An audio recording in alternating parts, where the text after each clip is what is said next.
વિસ્તારમાં અલગ અલગ 5 પોઈન્ટ જેમ કે હેડક્વાર્ટર છે, હજીરા સર્કલ છે, પેલેટ સર્કલ છે, સહયોગ સર્કલ છે અને રાણા સૈયદ, આ 5 પોઈન્ટ ઉપર 5 અધિકારી અને 30 માણસો સાથે સતત વાહનનું ચેકિંગ ચાલુ છે, જેમાં કોઈ પણ ગેરકાયદેસર વસ્તુ છે એ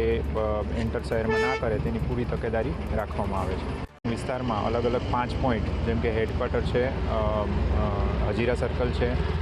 પેલેટ સર્કલ છે, સહયોગ સર્કલ છે અને રાણા સૈયદ, આ 5 પોઈન્ટ ઉપર 5 અધિકારી અને 30 માણસો સાથે સતત વાહનનું ચેકિંગ ચાલુ છે, જેમાં કોઈ પણ ગેરકાયદેસર વસ્તુ છે એ એન્ટર શહેરમાં ના કરે તેની પૂરી તકેદારી રાખવામાં આવે છે. વિસ્તારમાં અલગ અલગ 5 પોઈન્ટ જેમ કે હેડક્વાર્ટર છે, હજીરા સર્કલ છે, પેલેટ સર્કલ છે, સહયોગ સર્કલ છે અને રાણા સૈયદ, આ 5 પોઈન્ટ ઉપર 5 અધિકારી અને 30 માણસો સાથે સતત વાહનનું ચેકિંગ ચાલુ છે, જેમાં કોઈ પણ ગેરકાયદેસર વસ્તુ છે એ એન્ટર શહેરમાં ના કરે તેની પૂરી તકેદારી રાખવામાં આવે છે.